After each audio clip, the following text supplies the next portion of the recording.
Muy buenos días con todos. Bienvenidos al conversatorio de nuestra facultad titulado Formalización y desafíos para las MIPES, perspectivas desde la academia. Hoy contaremos con las valiosas exposiciones de tres destacados docentes, el doctor Marcelino, el magíster Valiente Pantaleón y el magíster Hércules Molina. La dinámica constará de dos momentos. Primero, la exposición individual de cada docente con una duración de 15 a 20 minutos y al finalizar, una ronda de preguntas del público. Comenzaremos con el primer expositor,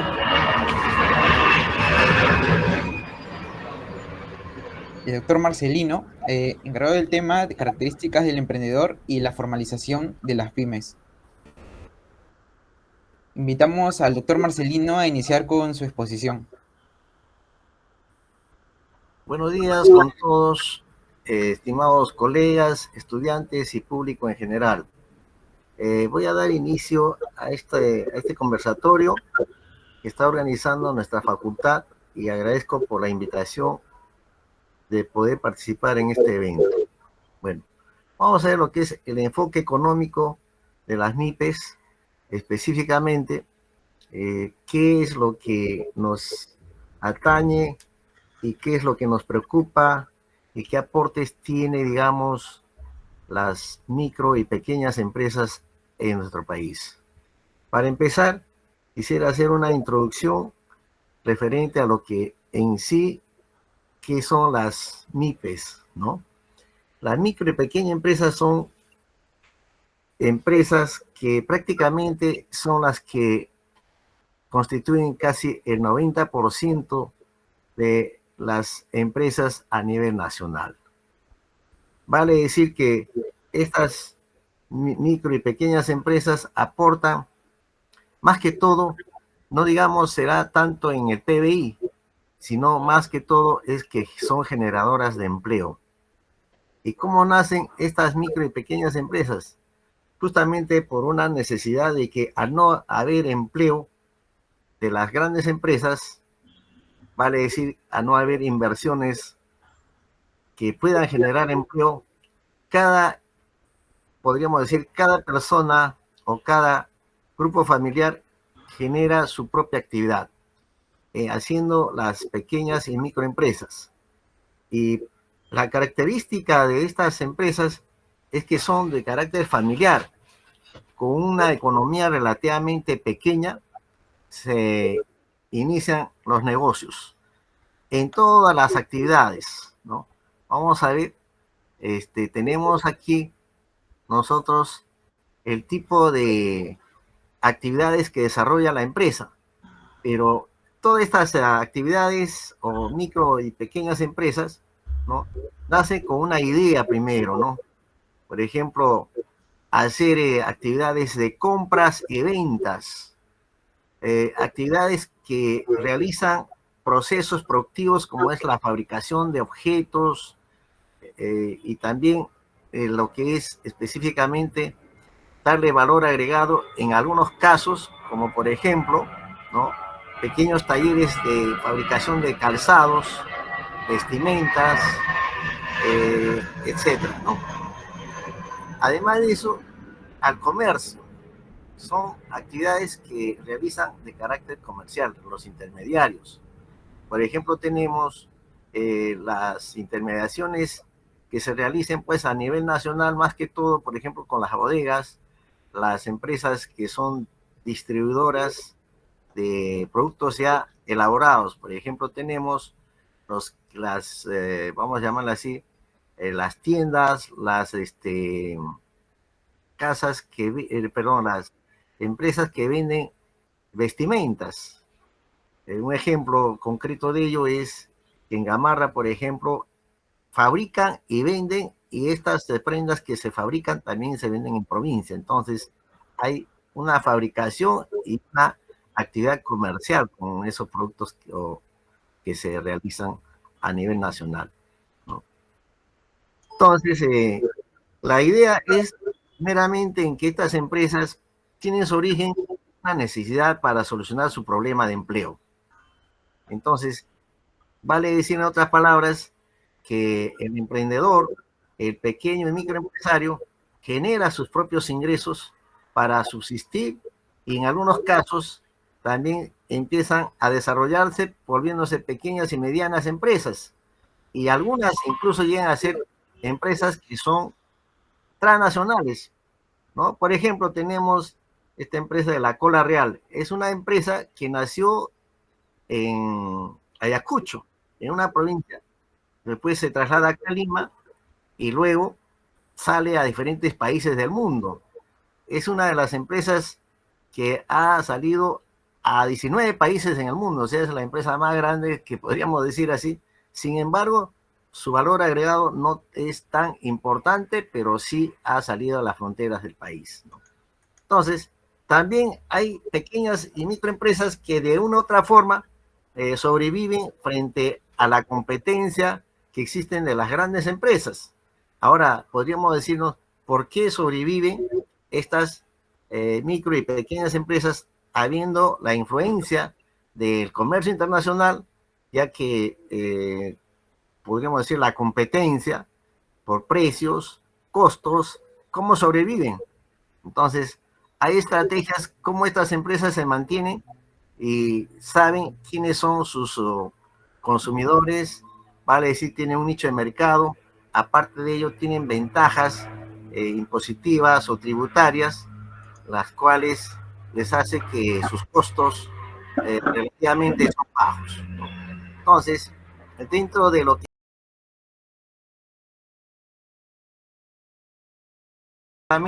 que hace la SUNAT es simplemente darle las multas correspondientes sin ver la forma cómo solucionar sus problemas por algunas fallas o errores que pueden tener las empresas, que no son en muchos casos adredes, ¿no?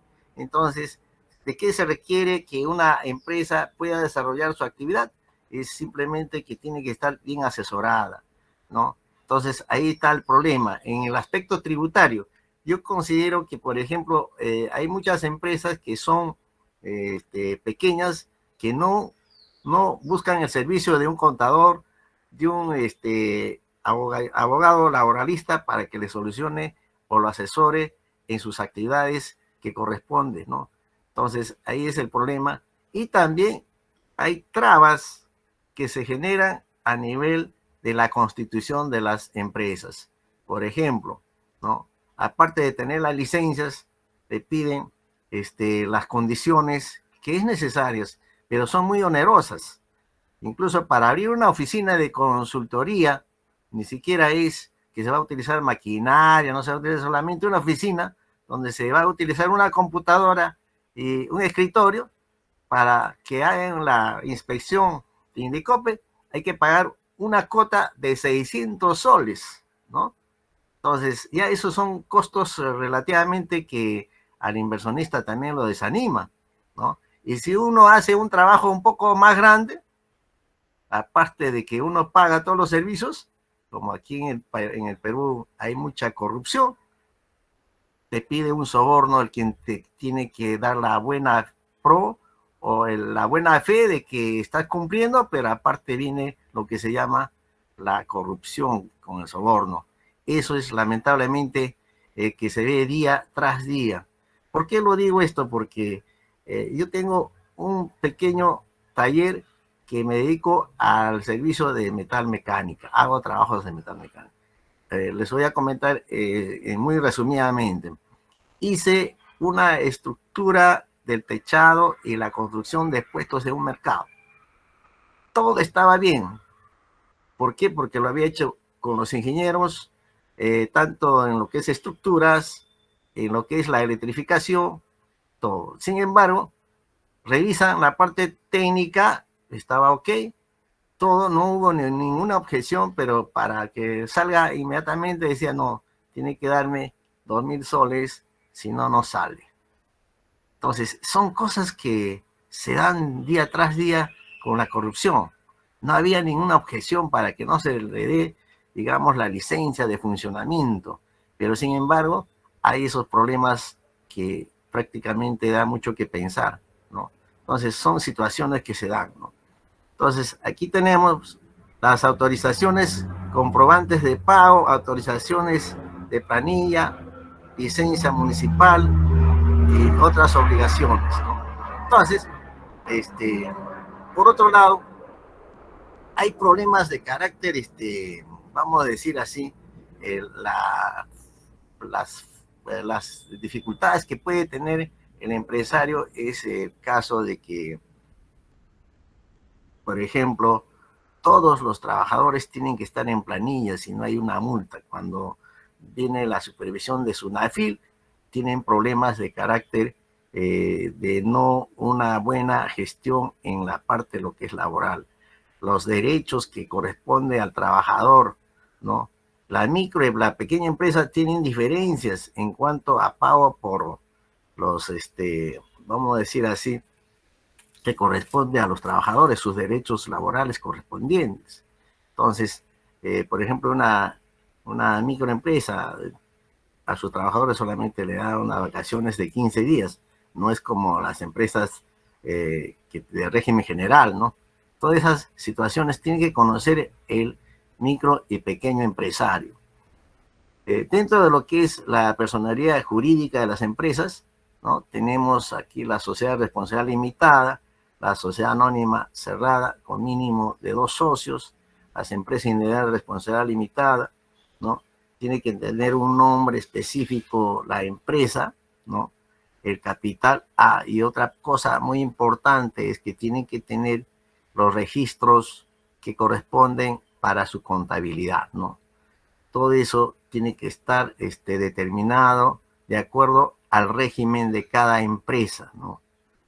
No es que solamente tengan un registro de ingresos o ventas y de costos o nada más, no. Tiene que tener otros documentos comerciales, registros que son necesarios. Eso prácticamente lo va a determinar el contador dependiendo de su especialidad en las funciones que hace la empresa en la cual se desarrolla, ya sea la micro y la pequeña empresa.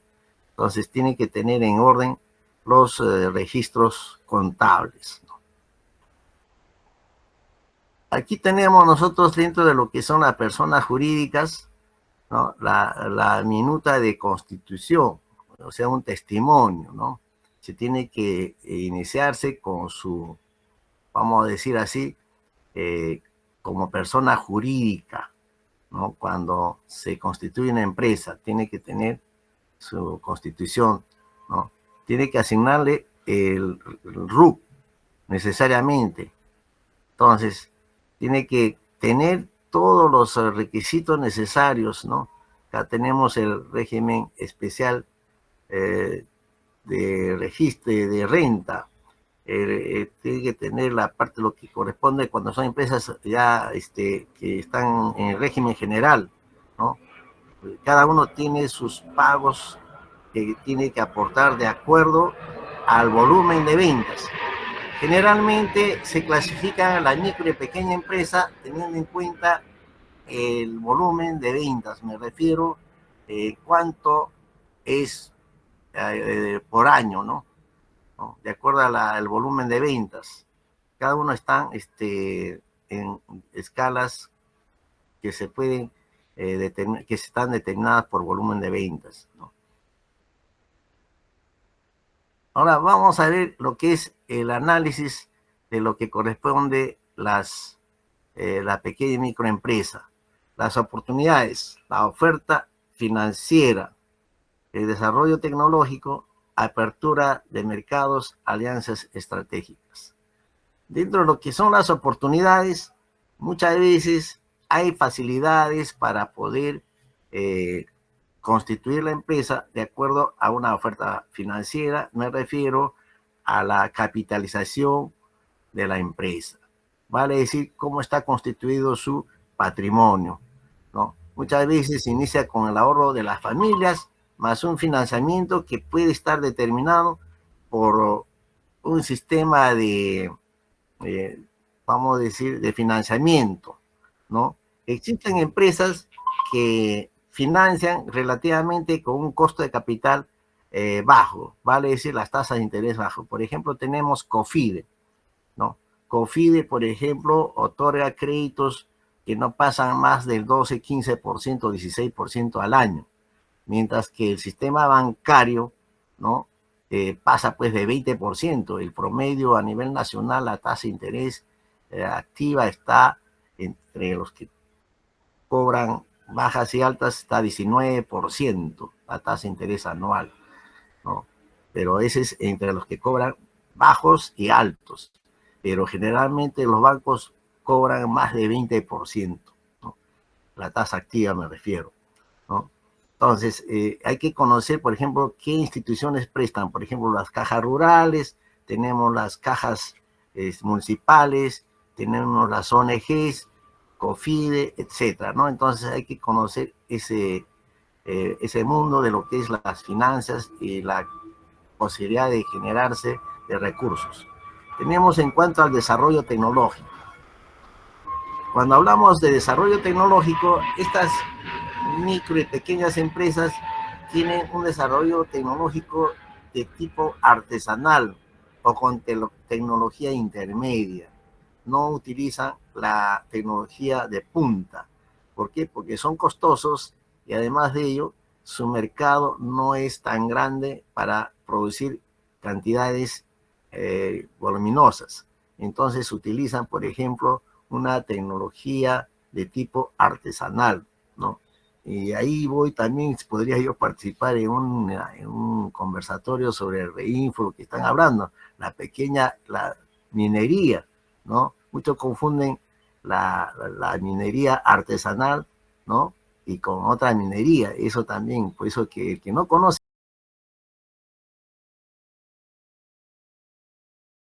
diciendo por lo que conozco ese giro, por ejemplo, ¿no? Ya tenemos las aperturas de mercado. En cuanto, yo considero que el problema de la micro y pequeña empresa, se dice que de 100 empresas que se constituyen, solamente llegan después de 3 años a funcionar 5. O sea, el 5% solamente sobreviven o llegan al tercer año. Quiere decir que el 95% fueron, vamos a decir así, se fueron de quiebra, estuvieron quebrados. Ahora, ¿por qué? Yo diría, hay muchos aspectos, ¿no? No solamente es el aspecto financiero, sino es el aspecto, puede ser de mal estudio de mercado, puede ser mala gestión, puede ser que no tiene la tecnología adecuada, los costos muy altos, una infinidad de temas que podríamos considerarlo, ¿no? Pero yo creo que la mejor forma de hacer una empresa es tomando en cuenta un estudio de mercado, tener un nicho de mercado, ¿no? Dentro de lo que constituye, más o menos de acuerdo a mi experiencia, tienen que ser 3 aspectos muy importantes. Una, que tiene que tener un nicho de mercado. 2, bajos costos, o sea, disminución de costos. 3, considerar que el giro de la empresa debe ser diversificado. Si no vendo A, puedo vender B o C. Entonces, no dejo de vender, ¿no? Entonces, ahora, ¿por qué digo una empresa que tiene que tener específicamente un nicho de mercado? Porque si no vende, no recupera sus costos, por lo tanto, pierde. Entonces, ese es el problema para mí más importante. Por eso que los especialistas dicen, el empresario tiene que quedarse el 70% a marketing y el 30% en todas las actividades diferentes que sea de marketing de la empresa, ¿no? Entonces, empresa que no vende, prácticamente es ya una empresa que se va de quiebra. Las alianzas estratégicas también es importante, ¿no? Por ejemplo, en Gamarra hay alianzas estratégicas, hay empresas que son confeccionistas, pero no son vendedoras. Entonces, se buscan, digamos, alianzas para poder vender sus productos, ¿no? Entonces, es importante las alianzas estratégicas, no solamente de proveerse de insumos o materias, sino que tiene que ver con las ventas, ¿no? Entonces, esas son las oportunidades que puede tener una empresa, ¿no? En cuanto a las ofertas, ¿no? A las ofertas financieras, el desarrollo tecnológico, la apertura de mercados, alianzas estratégicas. Las amenazas, dentro de lo que son las amenazas es la competencia desleal, ¿no? Para ser competitivo, primeramente, que tiene que tener, vamos a decir así, costos bajísimos, pero aquello que no significa que sea de mala calidad, sino que sean relativamente competitivos en calidad y en precios, ¿no? La otra amenaza es la recesión económica. Prácticamente esto no es consecuencia del mal manejo del empresario, sino ya producto de la mala gestión que puede tener, ya sea la política macroeconómica o la política, vamos a llamarla internacional, ¿no? Entonces puede afectar a la economía la recesión económica. Pero nosotros sabemos que la recesión económica es producto de qué? Muchas veces es más del mal manejo de las políticas económicas que tiene el país, ¿no?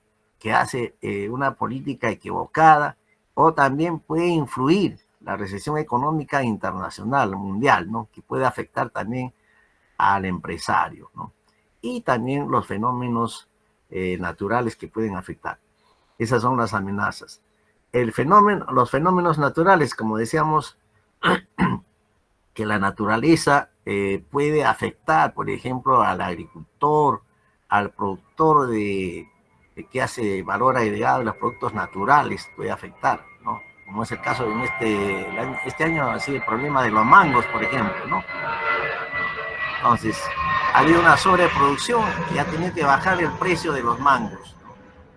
Las cargas tributarias, ese es un problema que los empresarios muchas veces son, por desconocimiento, cometen algunos errores y les cierran el negocio con multas altas.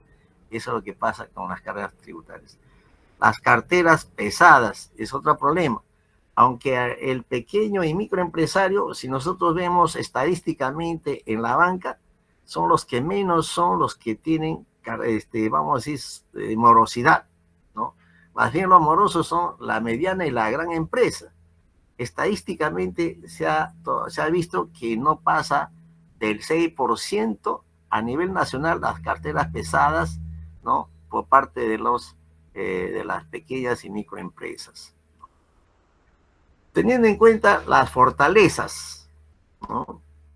El know-how productivo. ¿Qué cosa es el know-how? ¿No? El know-how viene a ser simplemente la forma, cómo se elabora el producto, la receta del producto, cómo se elabora y a qué costo, en otras palabras. ¿Cuál es mi invento? ¿Qué es lo que voy a producir? Ese es cómo hago el proceso para poder producir, es el know-how, ¿no? Esa es una de las fortalezas. Ahora, ¿cómo los empresarios tienen su know-how? Es por sus habilidades que ellos conocen o que su habilidad son bastante creativos.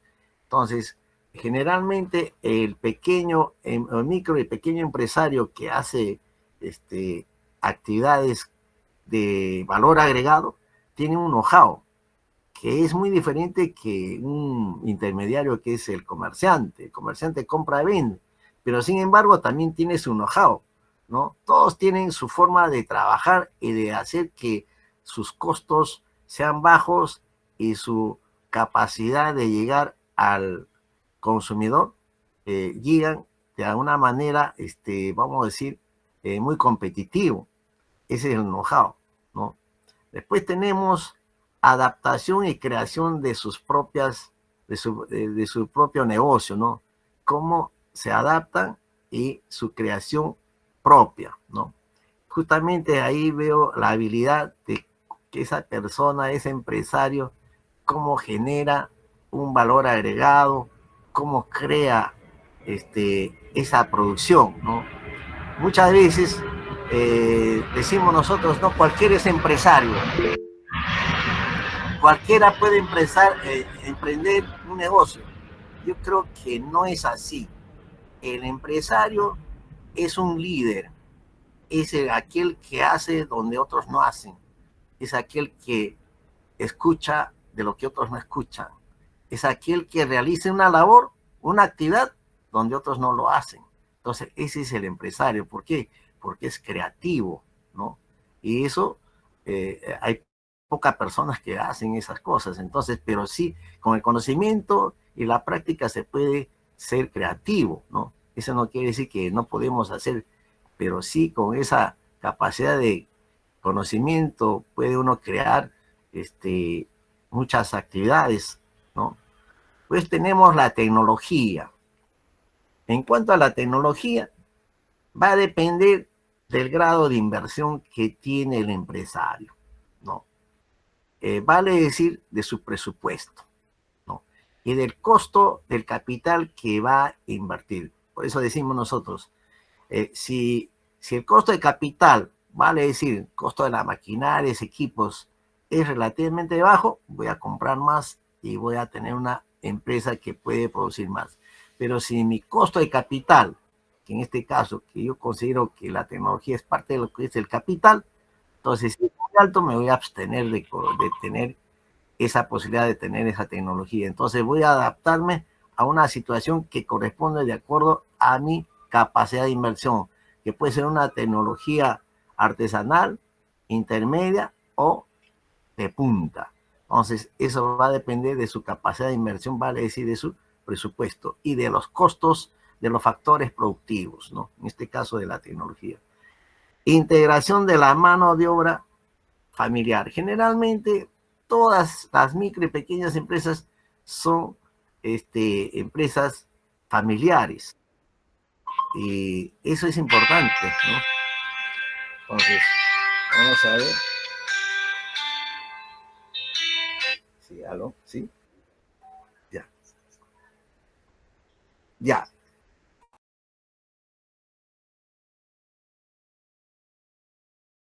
Voy a ver en la segunda sección sobre el tema para seguir resolviendo algunas preguntas y unos temas que se han quedado posiblemente pendientes en el aire.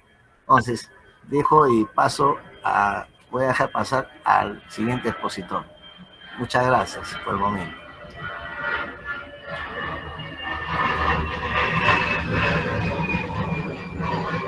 Muchas gracias, docente. Okay. Docente Marcelino, por compartirnos esta valiosa información. Damos pase al segundo ponente,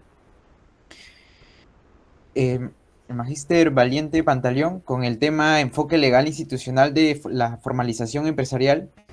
Invitamos por favor al magíster Valiente Pantaleón a continuar con su ponencia.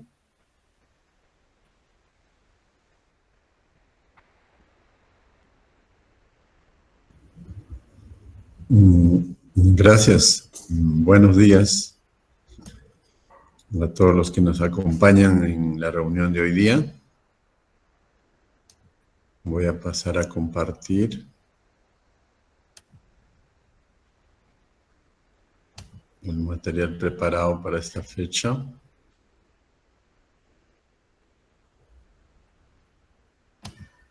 ¿Me confirman si se ve?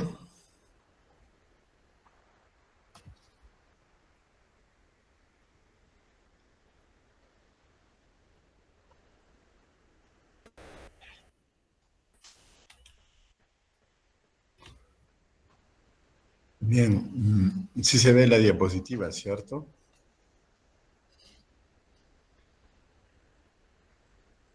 Sí, sí se puede ver. Profesor. Ok, gracias. Bueno, vamos a agradecer a los organizadores de este evento por darnos la oportunidad de participar en este conversatorio que me parece de suma importancia, con la participación de distinguidos docentes de nuestra querida Facultad de Ciencias Administrativas de la Universidad Nacional Mayor de San Marcos. Me han designado para hablarles del enfoque legal institucional, desafíos de la formalización y el marco normativo referido a las micro y pequeñas empresas. Cuando hablamos de micro y pequeñas empresas, en el tiempo ha habido una serie de criterios que se ha utilizado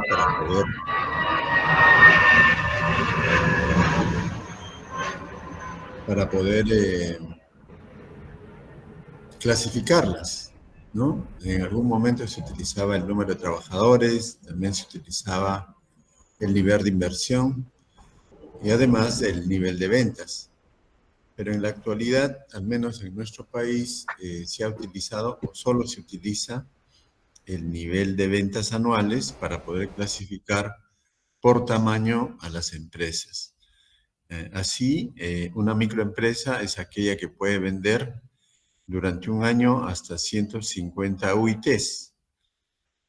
Y la pequeña empresa sería aquella que vende por importes mayores a 150 UITs y hasta 1.700 UIT. O sea, hay un rango bastante importante.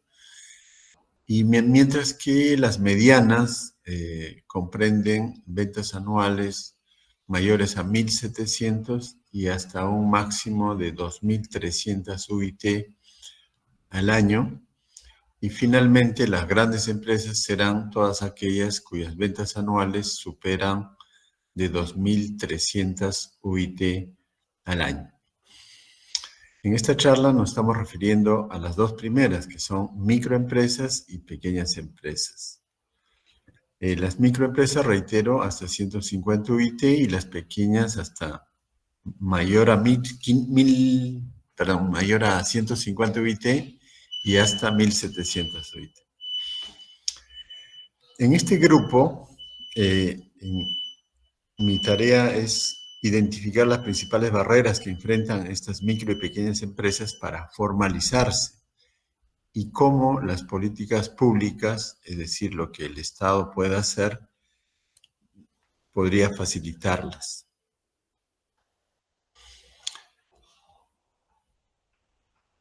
Ahora veamos cuál es el tema de la informalidad, ¿no? Acá tenemos titulado La trampa de la informalidad, es decir, en nuestro país se desarrollan las actividades económicas en el campo formal y en el campo informal, y una gran parte de esa actividad económica está en la parte informal.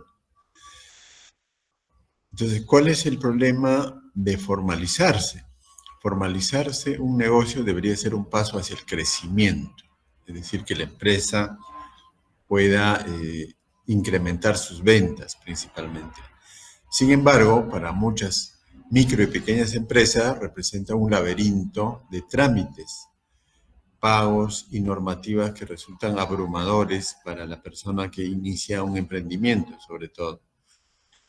Esto implica que hay que conocer las diversas normas legales que regulan este proceso, y también la falta de apoyo hace pues que la informalidad sea para muchos la única opción viable. Entonces, ¿cuáles son los obstáculos que afronta aquella persona o empresa que busca formalizarse? Trámites engorrosos, como registrar una empresa.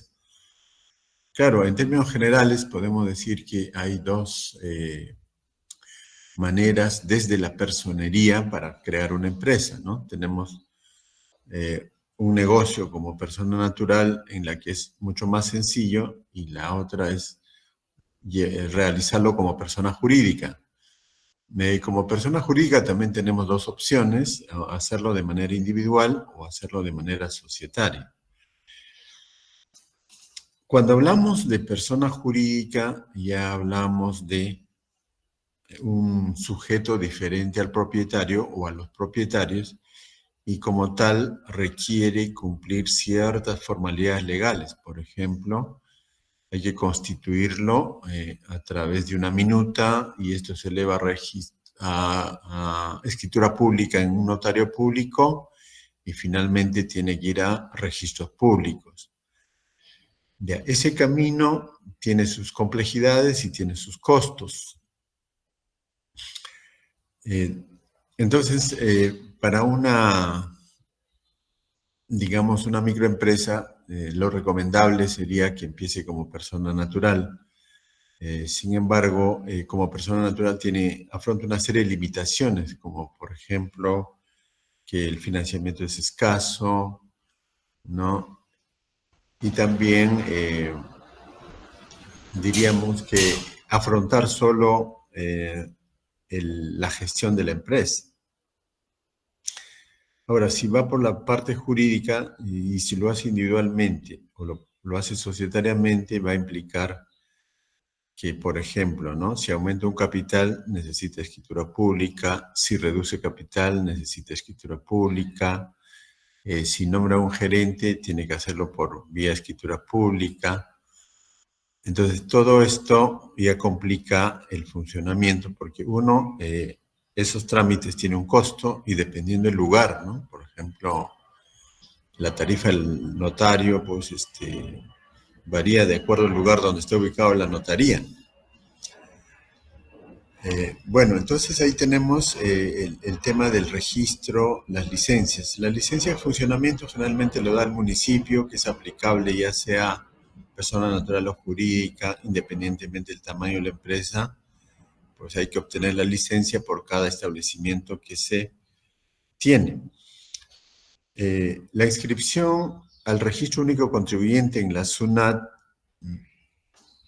es un paso importante para la formalización.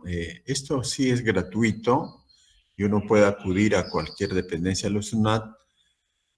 Sin embargo, pues necesita tener un establecimiento fijo, o sea, un lugar donde tenga una dirección fija y hay que demostrar que ahí es el establecimiento, o sea, el lugar donde va a funcionar la empresa. Y si no se cuenta con ello, pues prácticamente no podrá inscribirse a la SUNAT porque ese es un requisito indispensable, ¿no? Tener una dirección, un establecimiento. Aún cuando sea alquilado, ¿no? Puede uno presentar un contrato de alquiler.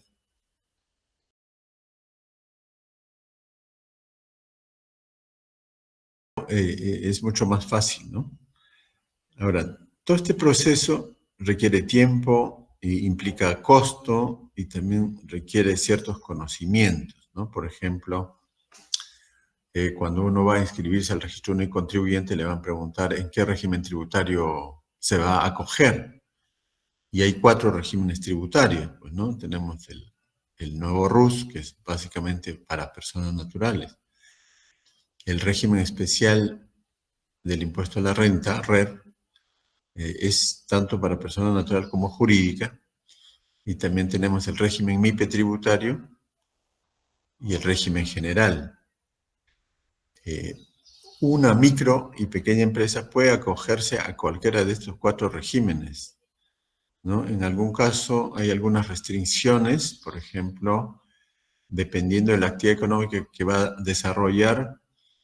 Por ejemplo, si una persona, una microempresa, quiere ser comisionista, digamos que va a vender artículos de belleza, va a vender libros o va a vender utensilios de cocina como comisionista, los regímenes tributarios o el único régimen tributario al que se puede acoger es el régimen general. También el régimen MIPE, perdón, 2, ¿no? Régimen MIPE y régimen general. Pero en ningún caso puede estar en el RUS porque no podría emitir factura. Y en el RER también se lo impiden, ¿no? Porque dice, es una actividad no permitida para el RER. Entonces, esos detalles, pues, tiene que conocer la persona que busca formalizarse. Y muchas veces, por ejemplo, esta actividad de comisión que les comento, podría resultar pocos ingresos, es decir, básicamente es para subsistencia, pero sin embargo, el impuesto que va a pagar resulta siendo un poco alto. También los costos, decíamos, ¿no? Ahí, costos de notario, tasas municipales, constituyen una barrera y el desconocimiento legal que acabo de comentar. Por otra parte, hay esfuerzos, digamos, o hay dependencias del Estado que buscan cada uno por su lado, ¿no? Facilitar, ¿no? O formalizar. Entonces, las funciones vinculadas a la formalización dependen varias entidades como SUNAT, o sea, la Superintendencia Nacional de Administración Tributaria, la Superintendencia Nacional de Registros Públicos, las municipalidades distritales, el Ministerio de Trabajo, el Ministerio de la Producción, todos ellos buscan, ¿no?, de algún modo cooperar. Pero el tema es que cada uno va por separado. Los procesos son lentos y repetitivos. Cada institución impone sus requisitos propios. El emprendedor debe desplazarse físicamente, llenar formularios, enfrentar la información, la contradicción y trámites innecesarios. Hace un momento el colega Ríos, ¿no?, manifestaba que cuando fue a pedir una licencia municipal, pues no bastaba cumplir con los requisitos, sino también aparecía ahí a especie de un chantaje. O sea, se dan cuenta que podríamos decir no solo son obstáculos legales, sino también como barreras extralegales, incluso delictivas. En este contexto podríamos sostener que falta una ventanilla única, es decir, debe haber una plataforma integrada para facilitar la formalización de la micro y pequeña empresa, como una ventanilla única, lo cual pues podría centralizar todos los trámites, o digamos con un solo trámite en una plataforma, pues debería ir la solicitud a todas las dependencias involucradas y estos deberían resolver en un plazo, digamos, perentorio. ¿Cuáles son los incentivos poco visibles o inexistentes? Formalizarse no ofrece beneficios inmediatos o claros. Hay obligaciones fiscales que cumplir y también fiscalizaciones, ¿no? Entonces los emprendedores no perciben ventajas concretas como acceso a crédito o programas o mercados públicos. O sea, si bien existe, por ejemplo, por el Estado, ¿no?, la compra pymes, o sea, el Estado cuando realiza alguna compra debe, pues, comprarle a las micro y pequeñas empresas. También está el hecho de que si uno es formal puede acceder al crédito en el sistema financiero. Pero todo eso, entre comillas, porque el banco, cuando una micro o pequeña empresa va a pedir crédito, pues le va a pedir historial crediticio. El historial crediticio es que haya sacado un crédito antes y cómo ha ido pagando. También se le pediría garantías y también evaluará si su giro de negocio es riesgoso. Y con todo ello, la tasa de interés puede resultar alto. Y de hecho, la tasa de interés para micro y pequeñas empresas siempre es más alto que para medianas y grandes empresas, ¿no? O sea, las medianas y grandes empresas acceden a créditos a costos más bajos que la micro o pequeña empresa. Esto es por el riesgo que implica las micro y pequeñas empresas. Podemos ver que hay esfuerzos del Estado, ¿no?, podemos decir como buenas intenciones, pero pocos resultados. Ahí está el programa que desarrolla el Ministerio de Producción como Tu Empresa, que tiene como objetivo, pues, facilitar la formalización y brindar asesoría empresarial, sobre todo a aquellos emprendedores que quieren iniciar. ¿Cuáles son sus logros? Tienen una ventanilla digital, tienen centros de atención presencial y también asistencia técnica. O sea, hay un esfuerzo por ahí del Ministerio de Producción, pero podemos mencionar algunas limitaciones, ¿no? Baja cobertura en zonas rurales, ¿no?, servicio poco conocido y tampoco integra la totalidad de los trámites. Por otra parte, tenemos el FAEMIPE y lo mismo que Reactiva Perú. Estos dos programas del Estado pues buscaban dar créditos, si se quiere, baratos a las micro y pequeñas empresas, o incluso Reactiva era para todos los tamaños de empresa, ¿no? Mediana, grande también. Y luego vemos que algunas empresas que ni siquiera necesitaban son los que se han beneficiado y peor aún, no devuelven los préstamos. ¿Por qué? Porque el que garantiza estos préstamos es el Estado a través de COFIDE, ¿no? ¿Se dan cuenta? Entonces, el FAEMIPE brinda garantías para facilitar el acceso a crédito de capital de trabajo para micro y pequeña empresa. En cambio, Reactiva, ¿no? También da facilidades de crédito. Sobre todo esto surgió en la pandemia COVID-19 a fin de que las empresas no despidan a los trabajadores y puedan seguir dando empleo y pagar sueldos con esos recursos. ¿Qué logros podemos mencionar en FAEMIPE? Miles de MIPES accedieron a líneas de crédito con tasas reducidas. ¿Qué limitaciones? Se concentró en MIPES formales y bancarizadas y muchos no calificaron por el historial crediticio que carecían. En Reactiva benefició mayormente a medianas y grandes empresas, es lo que les decía, y las MIPES quedaron fuera del alcance. Entonces, ¿qué falta para una verdadera simplificación administrativa? Bueno, la propuesta acá es que se cree una plataforma única e integrada que implica una ventanilla única en la que la MIPE pueda realizar todos sus trámites desde un solo lugar. Puede obtener su registro único contribuyente, registrar la empresa, solicitar licencias municipales, gestionar temas laborales y acceder a programas estatales. Esto, pues en nuestra opinión, podría un poco evitar también esto de las coimas, esto de los chantajes que a veces son sometidos por los trabajadores o por los tramitadores. Entonces, una ventanilla única pues va a registrar la fecha de la solicitud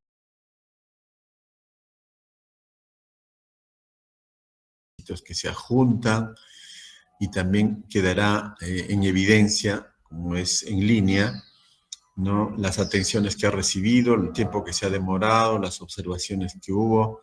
Entonces, por ahí podría ser una alternativa. La realidad nacional, a pesar que existen iniciativas como la plataforma Tu Empresa y algunos municipios, o sea, la plataforma Tu Empresa decíamos que era el Ministerio de Producción, ¿no?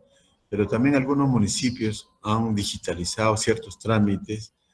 Lo que reclamamos en todo caso que haya una integración entre estas entidades en una lógica pensada desde el usuario. Muchas veces cada entidad no solo se centra en lo que hace. O sea, un municipio, por ejemplo, va a decir, yo doy licencia municipal, zonifico ciertas partes de la jurisdicción como comercial, también veo la parte de defensa civil para ver las construcciones. Entonces se concentra en esa parte, pero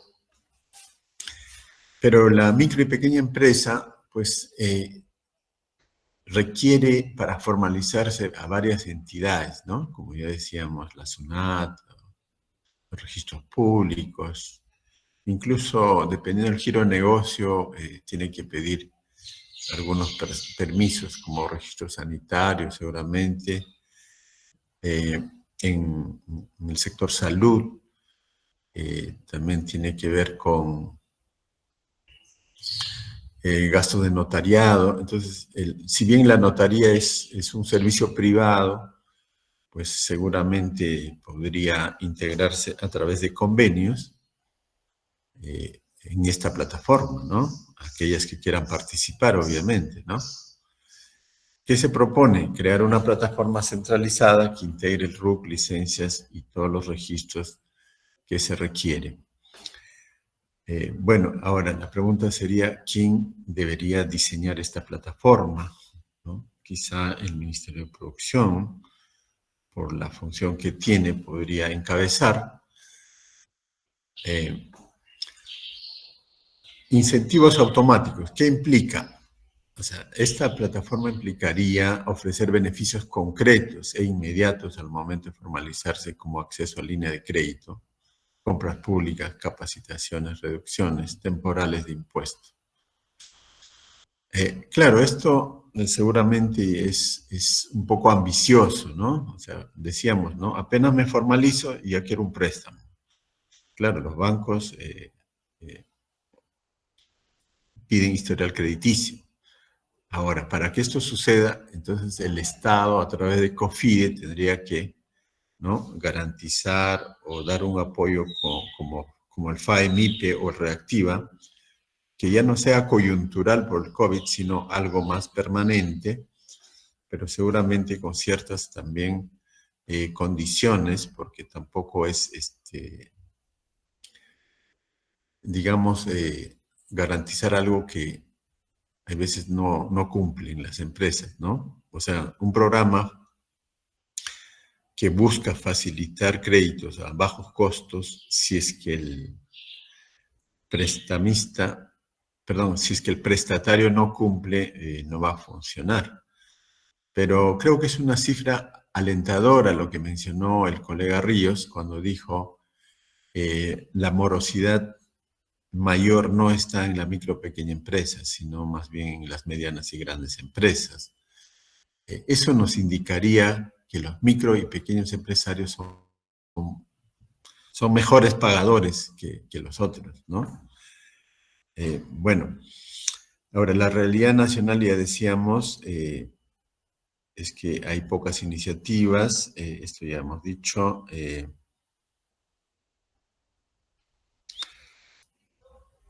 Claro, justo estamos comentando sobre los programas FAE, MIPE y Reactiva, pero las MIPES que no se beneficiaron mucho, o solo unos cuantos, digamos. ¿Qué se propone? Activar incentivo automático al formalizarse, ya decíamos, acceso a crédito, acompañamiento técnico, reducción tributaria. Esto ya implicaría todo un tema de consensos y una política pública prácticamente, ¿no? La política pública desde el gobierno central que integraría a las diferentes entidades públicas. O sea, una articulación real entre los tres niveles de gobierno, nacional, regional y local, entre las entidades que regulan y promueven la actividad económica. La realidad nacional. El Perú, cada entidad actúa de manera independiente, esto ya lo decíamos, ¿no? La SUNAT, la SUNAR, produce, las municipalidades, entonces cada uno se centra en una parte y en cambio el micro y pequeño empresario tiene que reunir todo ese conjunto, armar el rompecabezas, y eso es lo que se busca facilitar, ¿no? A través de diseñar un sistema nacional de normas armonizadas, o establecer convenios entre ministerios y gobiernos locales y compartir información unificada. Los trámites pensados desde el usuario implican, pues, diseñar trámites más simples, comprensibles, accesibles, lenguaje claro, evitar tecnicismo, acompañar durante el proceso. Es decir, el emprendedor no necesariamente es un experto en derecho o un experto en, digamos, en economía, contabilidad. Muchos de ellos pueden tener ciertas otras habilidades, ¿no? Por ejemplo, tienen cualidades para realizar ventas o para identificar oportunidades de negocio. Entonces, habría que aprovechar eso, ¿no? Para facilitándolos la parte de formalización. Decíamos que muchos emprendedores enfrentan trámites confusos, falta de información. La gente que está en las zonas rurales o, digamos, en provincias tienen también estas dificultades.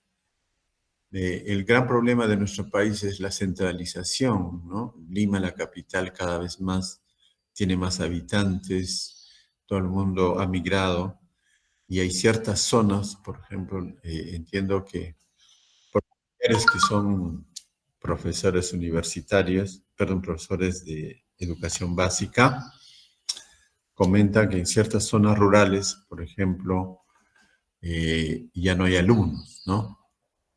y están dictando clases a 5 alumnos, 2 alumnos, y uno pregunta, ¿y qué pasa?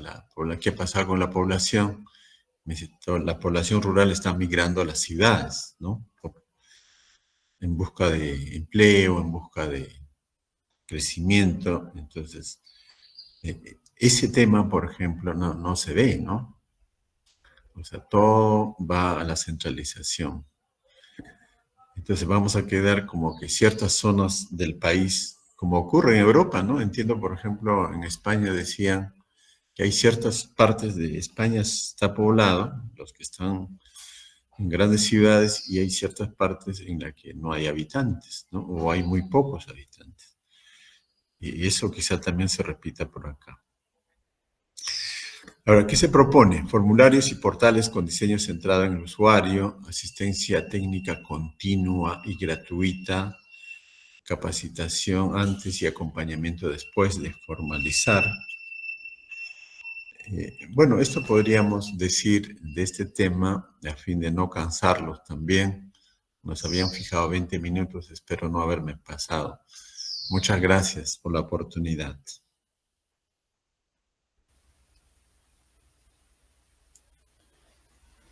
Muchas gracias, docente Magíster Valiente, por compartirnos esta valiosa información.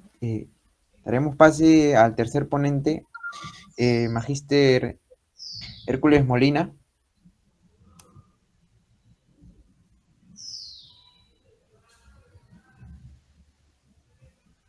con el tema Gestión Administrativa Efectiva en MIPES y Mecanismos de Financiamiento.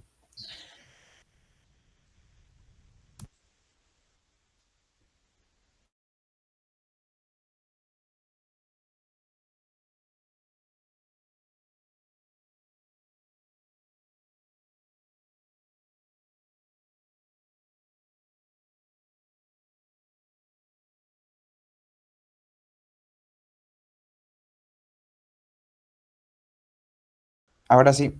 A plena pantalla, ¿no? Ponle plena pantalla ahí, pues. Que tu equipo siempre tiene sus detalles.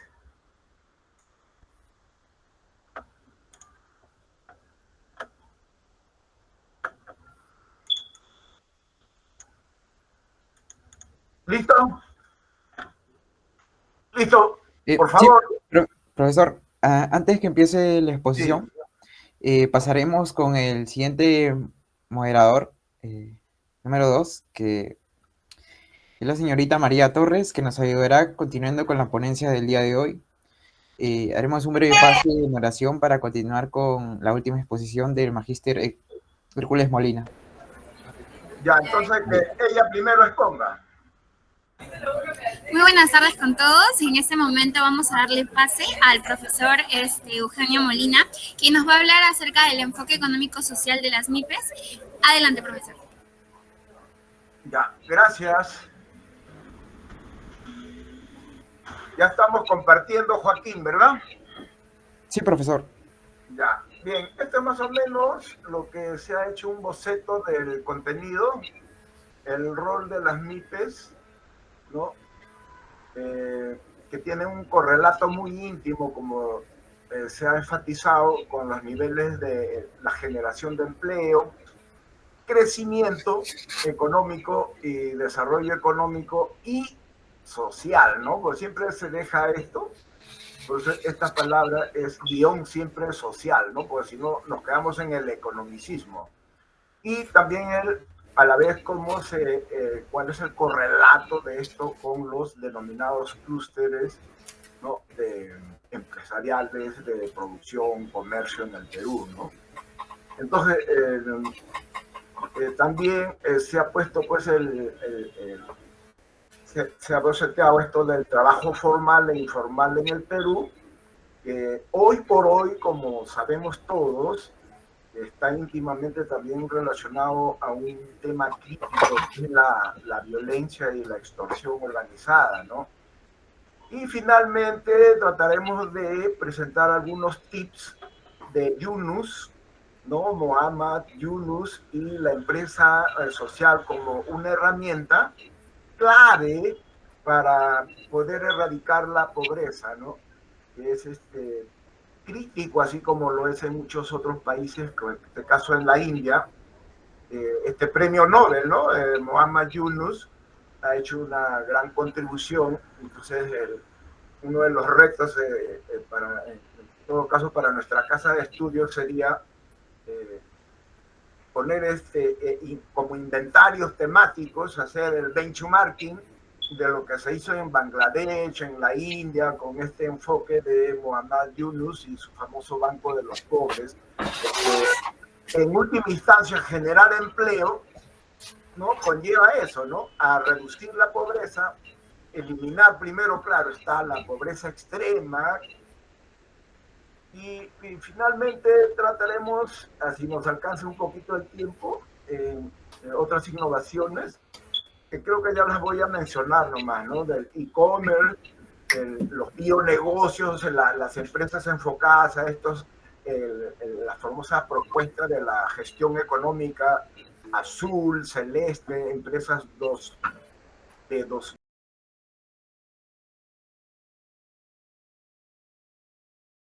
C230, C2C, entre otras propuestas, ¿no?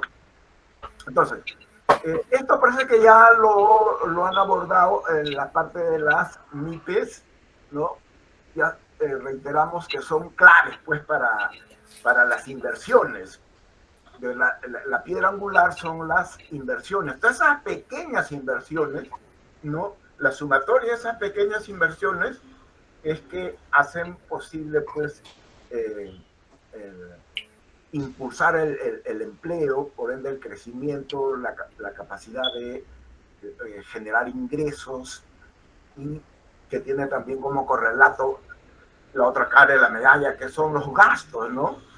Y en general, pues, el crecimiento pasar al desarrollo económico y social en el Perú, ¿no? Que por falta de políticas públicas, programas y proyectos que muchas veces se suelen ver en forma de islas y no en forma integrada, ¿no? Con una visión gestáltica o sistémica, vienen teniendo una serie de deficiencias, ¿no? Además, estas MIPES, pues, como vemos, constituyen la mayor parte del tejido empresarial, ¿no? Y el mayor generador de empleos. Pero la informalidad y la extorsión actualmente, ¿no? Son escollos críticos de suma importancia, ¿no? Que limitan, pues, el potencial de crecimiento y desarrollo de las MIPES en general, desde las empresas individuales, a la cual la llama Inés Temple. Inés Temple creo que es la señora que propone esto, ¿no? Cada persona es una especie de microempresa, ¿no? Bien, pero la formalización, como sabemos de otro lado, también ofrece oportunidades para un mayor acceso a créditos, financiamiento de inversiones, mercados, una mejor protección legal, sistemas de seguros, reaseguros. Además, las MIPES tienen una contribución significativa, ¿no? Reiterando, en la reducción del desempleo y la inclusión social, generando ingresos y también gastos de consumo, ¿no? Así pues, las MIPES dinamizan la economía local, regional, nacional, contribuyendo al Producto Bruto Interno. Asimismo, la diversificación económica, participando en diversos sectores productivos, comerciales, que van, pues, desde las NTICs hasta las más simples, como la recolección, la agricultura, la pesca, qué sé yo. Son claves, entonces, pues, para el desarrollo económico de las localidades, las regiones, especialmente las zonas alejadas, ¿no? De los centros urbanos, promoviendo la innovación, la flexibilidad y contactos a diferentes mercados. También aquí falta integrar esto, ¿no? La logística, la cadena de valor entre la producción y el comercio, ¿no? Adaptándose o apoyándonos, pues, en una serie de herramientas ágiles, que sean ágiles y que satisfagan las necesidades de los diferentes consumidores, de las diferentes clases sociales, ¿no? Y también viendo, estar atentos y alertas a las tendencias que nos proporcionan la continua innovación, ¿no? Y finalmente, estas MIPES también, pues, se consideran el principal motor del crecimiento y desarrollo económico y social inclusivo, ¿no? Siendo una herramienta para la inclusión económica de grupos vulnerables como jóvenes, mujeres, personas de bajos recursos, ingresos económicos. Y la gran crítica de esto, ¿no? Como los había mencionado alguna vez y ya no hubo tiempo de abordarlo, era el enfoque o la agenda ¿no? La agenda HOPE, que trata de, más que una agenda, es una cultura, ¿no? La HOPE, que en realidad se conoce como, que nació pues creo con Martin Luther King y con el problema racial de los negros y los blancos en Estados Unidos, y que ha ido evolucionando hasta convertirse hoy por hoy en una herramienta de la eliminación de unos contra otros, ¿no? De las izquierdas, las derechas, en el caso de Estados Unidos, entre los republicanos, ¿no? O sea, tratando de imponer unos a otros, tratando pues de reducir unos a otros, eliminarlos, cuando de lo que se trata es de tener una visión de conjunto compartida, ¿no? Creo que nos bajamos ahí. A ver, un ratito, ya está. Bueno, esto ya parece que lo han mencionado. Uno de los desafíos es la tramitología, y bien se ha propuesto ya una plataforma única hoy por hoy, pues en la era pues del conocimiento y de las NTICs, para poder reducir estas trabas de la tramitología, que está relacionada también con la burocracia y los costos, ¿no? Bueno, ello va a conllevar pues a lo que se busca siempre, ¿no? Y las propuestas de muchos autores, a reducir, ¿no? Los costos económicos, financieros, de producción, comercialización, en fin, ¿no?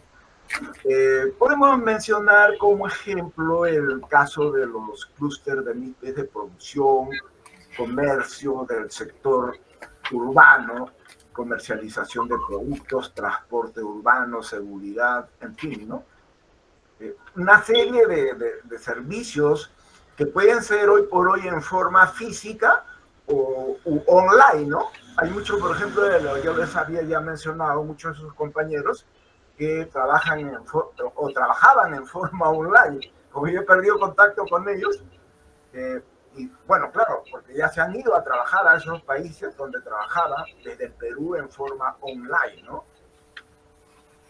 También tenemos en el sector pues no urbano, la producción y comercialización de MIPES en el clúster minero, ¿no? Que hoy por hoy, por ejemplo, está realizando un paro a nivel nacional que se está lamentablemente radicalizando, ¿no? Nuevamente por la ineficiencia, la capacidad de negociación de nuestra administración pública, ¿no?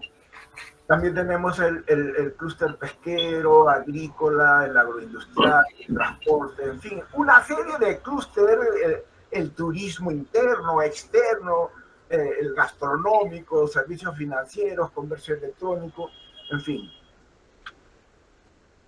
A ver, vamos, allá está. Y otro desafío sería el escaso acceso a la información de calidad, ¿no? Hay una abundancia de información y hay que saber distinguir pues la información relevante, ¿no? De la que no lo es.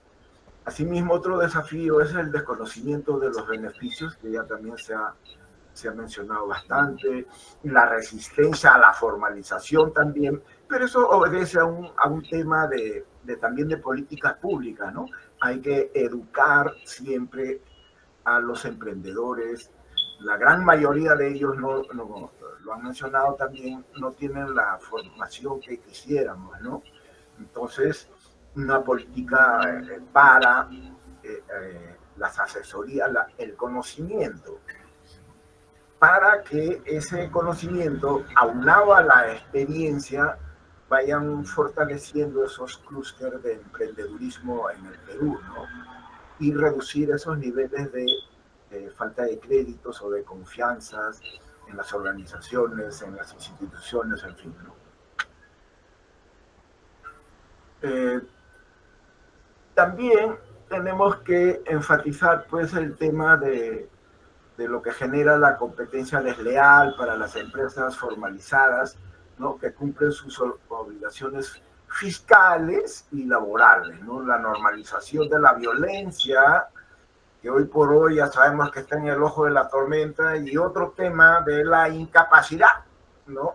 De las políticas públicas, de los tomadores de decisión de nuestra administración pública, ¿no?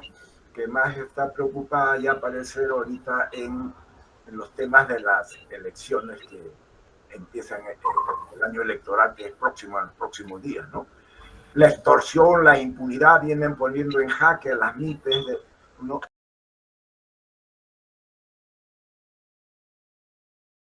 A las leyes políticas de equidad, inequidad, seguridad de las instituciones públicas, jurídicos, legales, y vemos los líos del Poder Judicial o del Ministerio Público y conexos, ¿no? Podríamos ahí hablar muchísimos temas. Las políticas públicas que a veces se habla en entelequia se dieron hace más de 5 años, ¿no? Creo a partir de más de 10 años, creo, ¿no? Cuando se dijo, se abrieron las puertas a la migración, tener planes de contingencia, porque la migración, claro, hay muchos empresarios, ¿no? Y no solamente de las MIPES, sino también las grandes empresas, tenían esta idea de que viniendo extranjeros, acá iban a tener mano de obra barata y con niveles de calificación intermedia, técnica, incluso altamente calificados, ¿no? Y que no exigían lo que, o no podían darle lo que sí exigen las leyes peruanas, ¿no?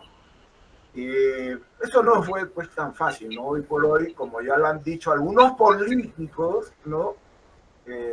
Lo han dicho sin escrúpulos, que en realidad pues parte de estas extorsiones, toda esta violencia que vemos cotidianamente, tiene un correlato de que muchos grupos poblacionales con altos niveles de desempleo y altos niveles de pobreza, y en muchos casos no solamente de pobreza, sino de extrema pobreza, si no roban, si no extorsionan, entonces no podrían pagar los costos o los gastos de su familia, y lo más mínimos que son los de la alimentación, ¿no? Entonces, una política pública debería tener muy en cuenta eso, como lo tienen los países desarrollados, ¿no? Cuando la gente se queda sin desempleada, tienen un fondo de desempleo.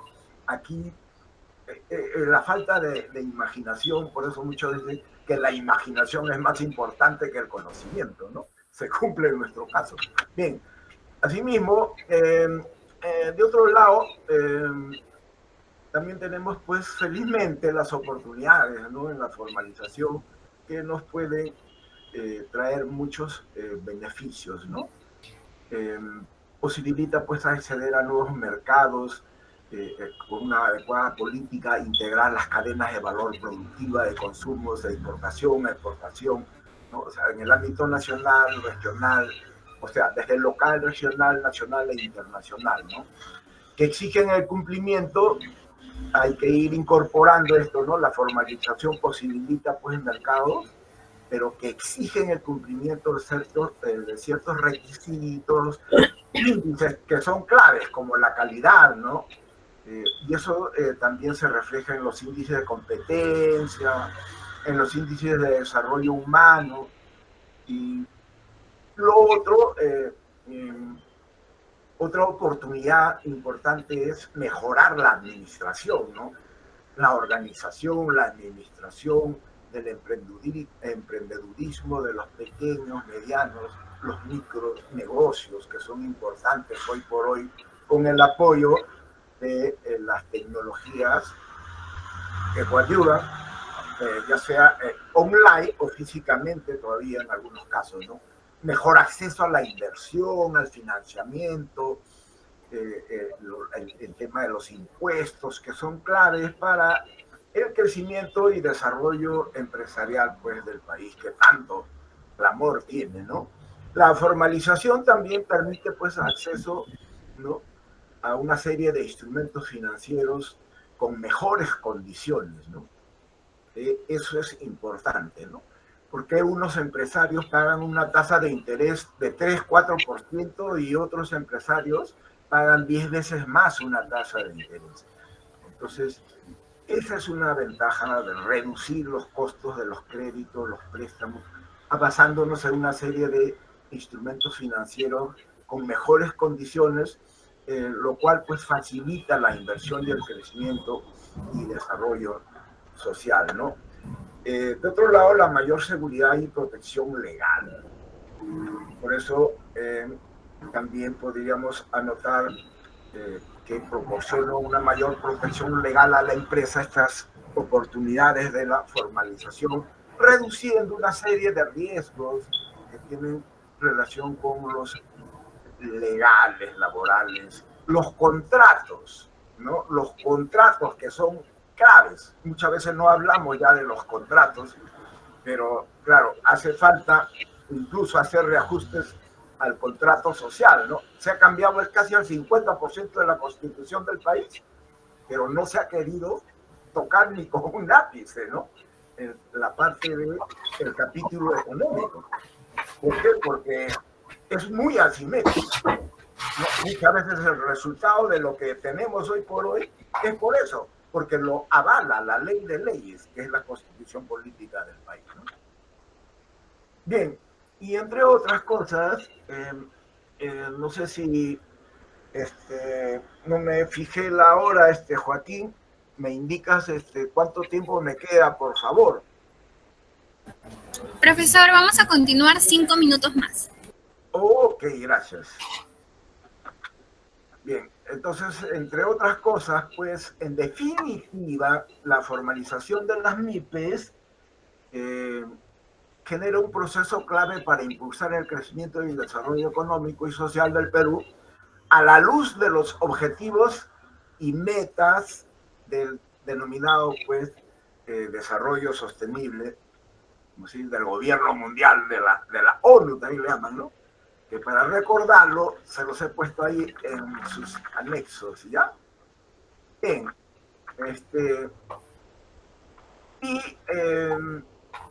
la propuesta de Yunus y el famoso banco, ¿no?, para salir de la pobreza y el subdesarrollo, ¿no? Reitero, habría que hacer un inventario de temas de investigación desde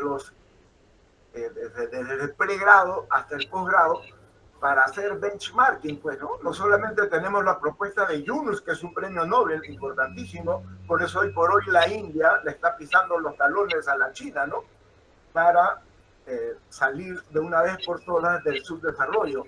Tenemos que hacer benchmarking a muchos otros países, ¿no?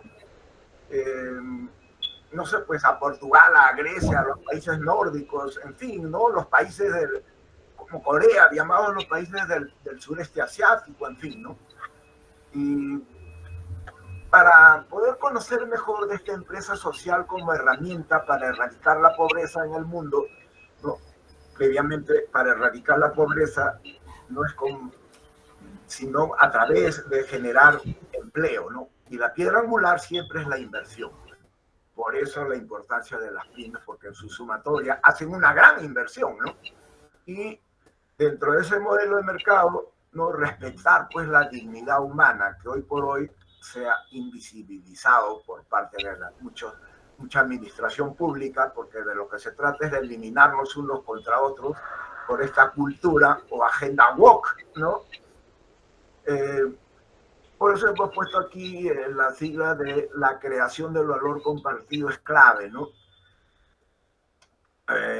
Claro, y esta política del win-to-win, ¿no?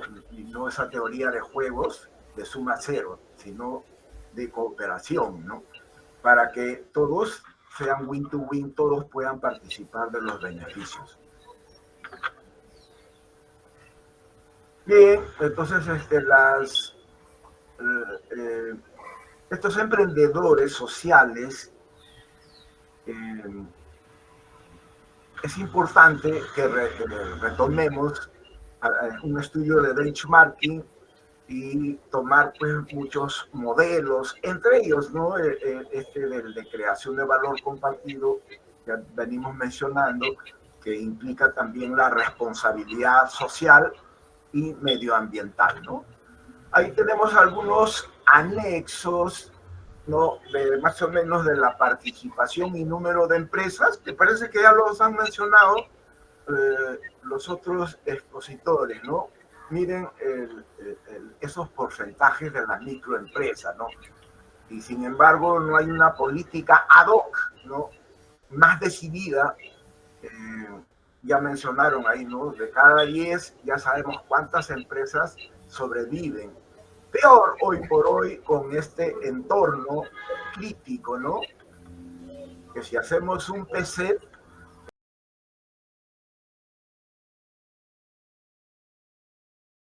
Esta es la ronda de preguntas. Iniciamos entonces con la primera pregunta para el profesor Marcelino. Esta pregunta dice, ¿qué errores legales son los más comunes al momento de constituir una microempresa? Para esta pregunta vamos a dar un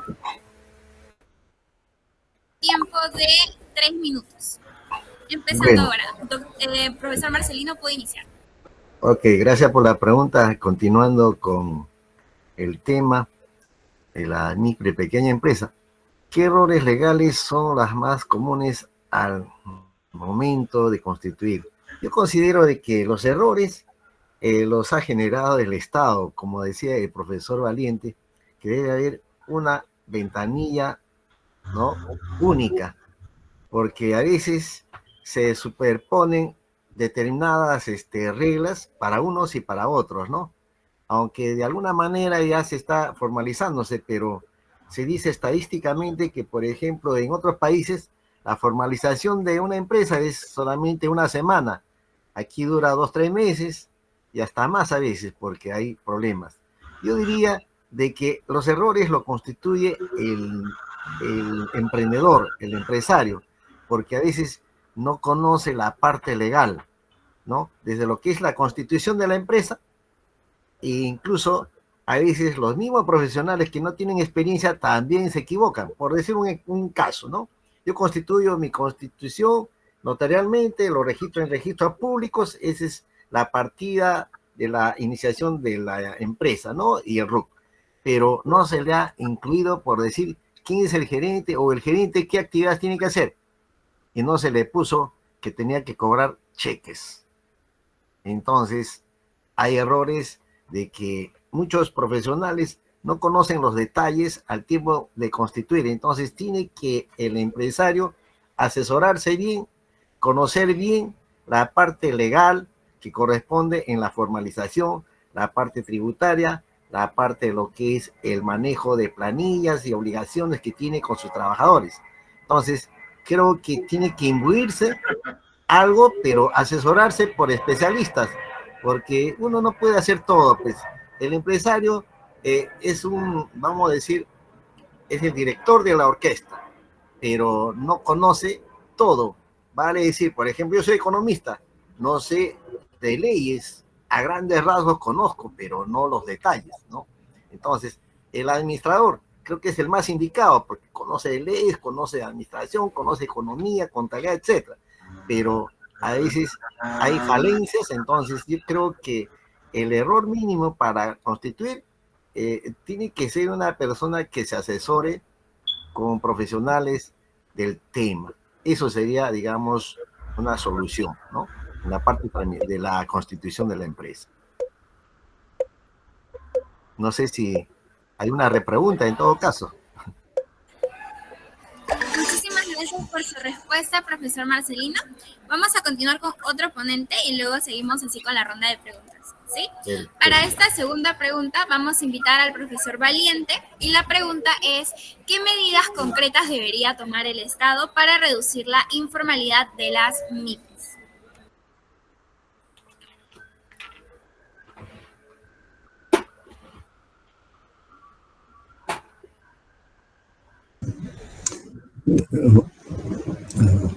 Profesor Valiente. Ya, sí, gracias. Para esta pregunta, de la misma forma, vamos a dar un tiempo de 3 minutos. Gracias. Veníamos sosteniendo... Puede empezar. Ok. Veníamos sosteniendo que la formalización pues traía ciertas dificultades, ¿no? Entonces, muchas de las actividades económicas se desarrollan de manera informal, pero esa informalidad es compleja, digamos, ¿no? O sea, con medidas concretas para combatir la informalidad. Prácticamente es un tema que se debate años y el Congreso y los partidos políticos sí no llegan a una solución. Desde mi opinión personal, ¿no? Podría decir que tendría que darle facilidades, por ejemplo, darle como un periodo de gracia, digamos, de 2 años en la que no pagan impuestos, pero son formales. La formalización implicaría, pues, tener, por ejemplo, inscribirse en el registro único contribuyente, por lo menos, y también tener una licencia municipal para los establecimientos que operan. O sea, darle unas ciertas facilidades en la parte tributaria y en la parte, digamos, burocrática, ¿no? Pero es un tema complejo, ya que no tiene una respuesta, digamos, también fácil, ¿no? Porque la informalidad, como decían los expositores, en el sector minero, por ejemplo, ahorita están en un paro nacional, en un sector, pero hablamos de informalidad en todos los sectores del país. Algunos incluso sostienen que más del 50% o quizá hasta el 80% de la economía peruana es informal. Entonces es un tema muy grande, muy amplio, que requiere seguramente un estudio, un análisis y unas propuestas mucho más pensadas. Gracias. Muchísimas gracias. Vamos a continuar con la pregunta número 3, que esta vendría a ser para el profesor Hércules. Aquí parece que ha habido un error de redacción. Profesor Hércules, esta pregunta es para usted. Dice, ¿cuáles serían los efectos de que una empresa se mantenga en la informalidad?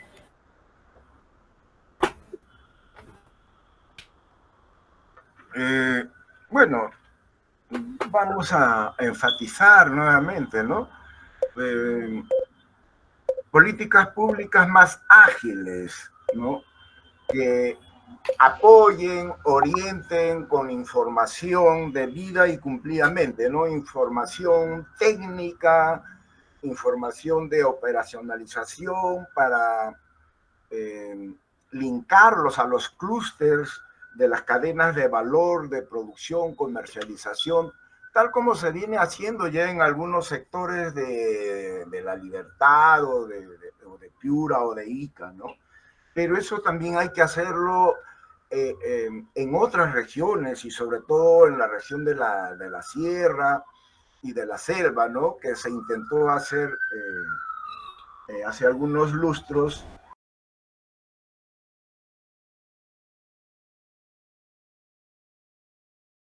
Proyectos en la sierra y en la selva,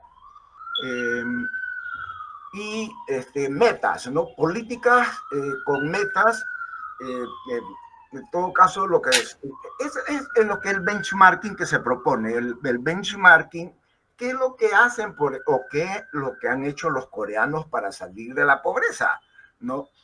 Dándoles metas. Bueno, el primer quinquenio, te vamos a apoyar con la maquinaria, el equipo, la capacitación del personal, las cadenas de valor que son claves, ¿no? Porque muchos en el Perú producen y ya tenemos el problema de que se les produce el mango, la naranja, o cualquier otro producto, la superproducción.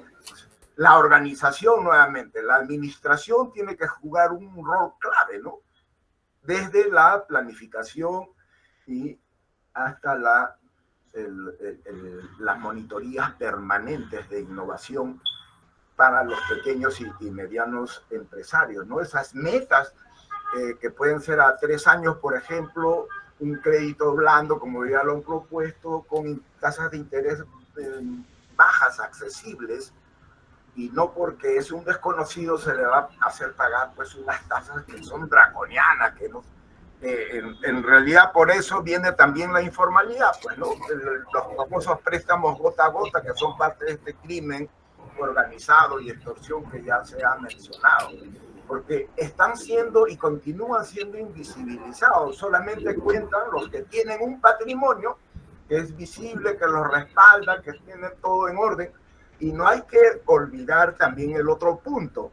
Hay muchas empresas medianas y grandes, que es el caso de la minería, ojo, y también en la agricultura y también en la pesca, que para hacer esta competencia, un gran porcentaje de estas empresas operan como informales, ¿no? Así tenemos aquí nomás yéndonos a Gamarra, ¿no? Un empresario formal sale a la calle con un porcentaje a hacer parte de su informalidad por ese problema de que no hay adecuadas políticas de regulación y control, ¿no? Para apoyar, ser una especie de árbitros entre las instituciones del Estado, las empresas grandes y estas pequeñas empresas, por su importancia de ser grandes generadores de empleo, ingresos, gastos, y contribuir a mejorar pues las famosas cadenas de valor y hacernos un país más productivo, más competitivo. Hay una serie de cosas que sería bueno inventariarlas en una matriz, ¿no? Por aspectos. Muchas gracias por su respuesta, profesor. Vamos a continuar entonces con la ronda, con la pregunta número 4 para el profesor Marcelino. Profesor Marcelino, esta pregunta es: ¿qué herramientas básicas debería manejar un pequeño empresario para tener control financiero? Escuchamos su respuesta. Bueno, muy interesante su pregunta. Dice, ¿qué herramientas básicas debería manejar el pequeño empresario para tener un control financiero? Primeramente, tiene que tenerse los registros contables, ¿no? Dependiendo del tipo de empresa, si es una micro, una pequeña empresa, ¿no? Entonces, cada una de estas empresas tiene un registro público, vale decir, su balance general, ¿no? Tiene que tener su estado de ganancias y pérdidas y su flujo de efectivo mínimo, ¿no? Y el resto podría ser algo secundario, porque cada uno de ellos tienen obligaciones tributarias diferentes, ¿no? Por ejemplo, los que están en el RUS, ¿no? Considero que solamente es lo básico, ¿no? Entonces, esa es una. Otro, que tiene que tener un plan estratégico. ¿Qué quiere decir? Tiene que planificar para disminuir sus riesgos. Entonces, formar su FODA, ¿no? Para ver de que esta empresa no tenga problemas, digamos, financieros, y saber lo que es el costo del crédito, vale decir la tasa de interés. Es muy importante. ¿Por qué digo el costo del crédito? Porque uno puede ir al banco, pero a uno no puede decir que la tasa es, por decir, 18%, pero no nos están diciendo que hay comisiones por mantenimiento de cuenta, etcétera, etcétera, ¿no? Entonces uno tiene que decir cuál es el costo total del crédito. Porque si no, uno dice 18 y después te viene con 20 o con 22%. ¿Por qué? Porque no te dijeron los costos adicionales que corresponden para soltar un crédito. Tercero, yo podría decir, más que todo, para asegurarse de que no tenga problemas financieros, tiene que saber vender, o sea, tener ingresos, saber cobrar.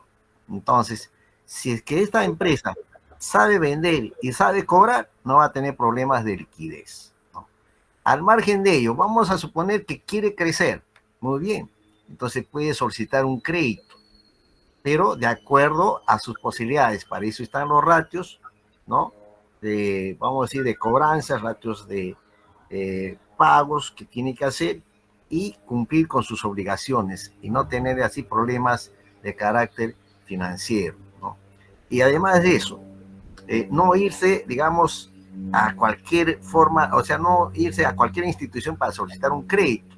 Por ejemplo, hay facilidades para la micro y pequeña empresa, COFIDE, que presta específicamente para actividades netamente productivas, ¿no? No es para actividades comerciales ni tampoco para actividades de publicidad, ¿no? Son netamente productivas.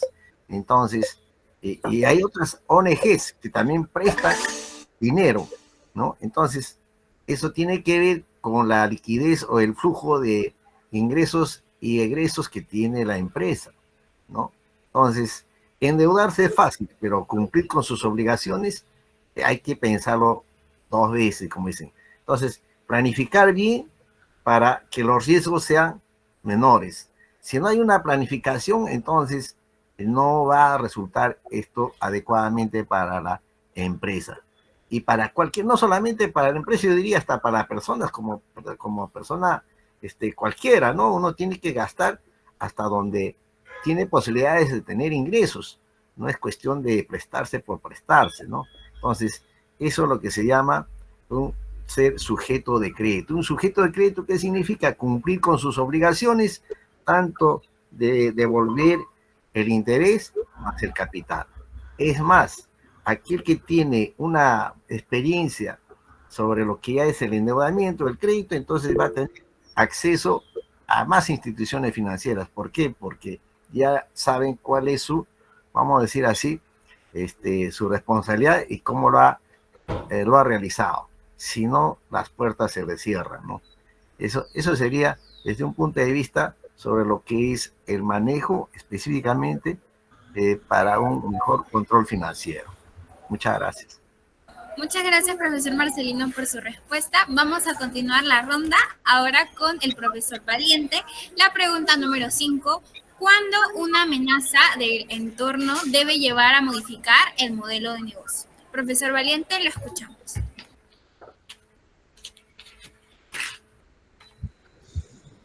Gracias. Bueno, el entorno, podemos decir, tiene que ver con el aspecto económico, por ejemplo, en el país, ¿no? Cómo está la situación económica, la situación política, incluso el contexto internacional. O sea, todo eso es el entorno en la cual, pues, las empresas operan. Por ejemplo, ¿no? Se me ocurre el contexto internacional de enfrentamientos que hay en Medio Oriente entre Israel, Irán, y en la que interviene Estados Unidos,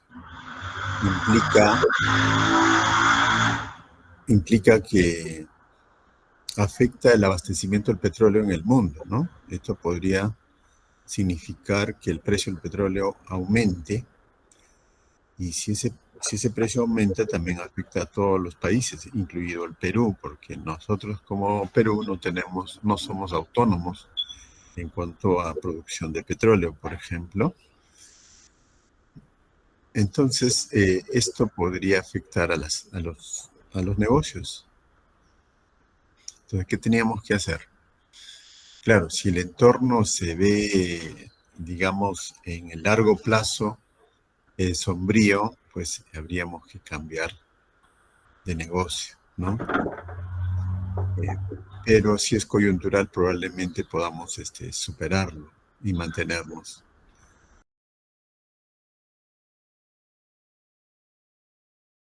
Y cuando hablamos de modelo de negocio, también hay una diversidad de modelos, ¿no? Que es diferente, digamos, al giro de negocio, ¿no? Una cosa es el giro de negocio, otro es el modelo de negocio. El giro de negocio o actividad económica,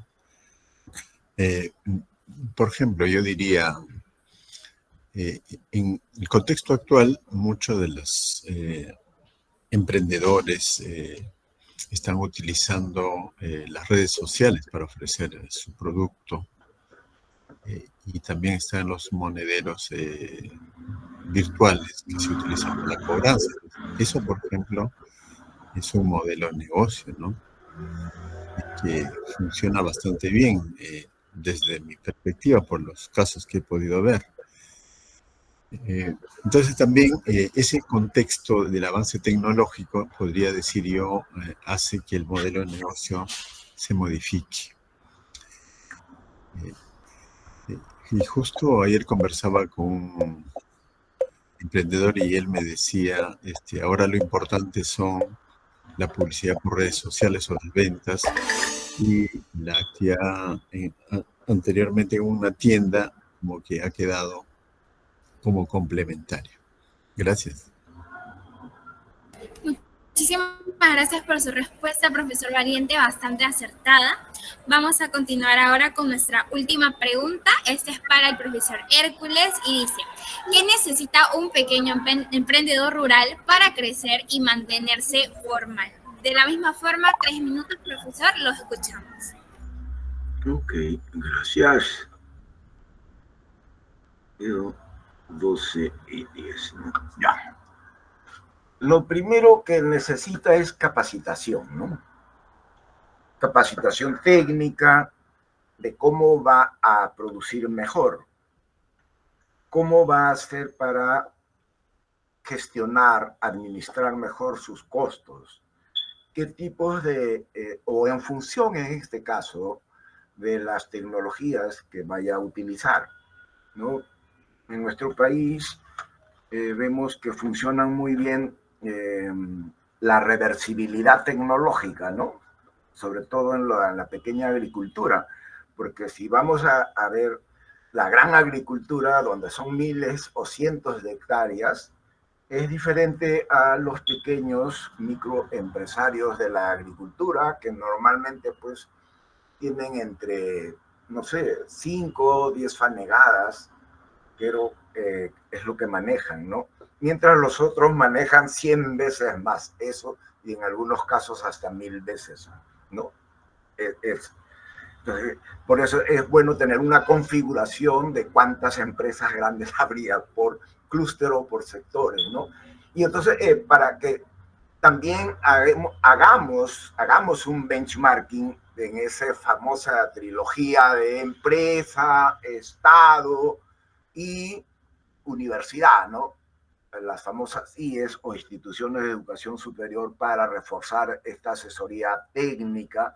Y lo más importante, ¿no? Que es cómo vamos a linkarlos a la cadena de valor en producción para pasar a la de comercialización en el ámbito de los mercados locales, regionales, internacionales, para que no ocurra todo este problema, como decíamos, que los camotes tienen que dárselo a los chanchos, o en muchos casos botarlos, la superproducción de camote, de papas, de fruta, como ha sido el último caso, creo, de los mangos, ¿no? El caso de los mangos en Chiclayo o en Piura, no me acuerdo.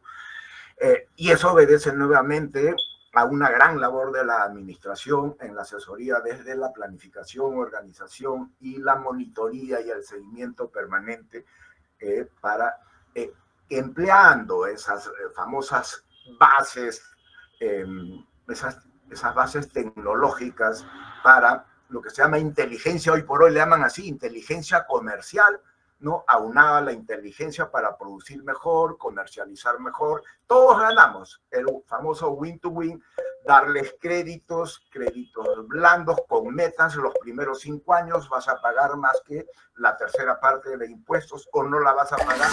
Todo eso es parte de una organización que tiene que hacerse desde los entes, pues en este caso, como digo, la trilogía tendría que relacionarse con el Ministerio de la Producción, con el Ministerio de Agricultura, en fin, ¿no?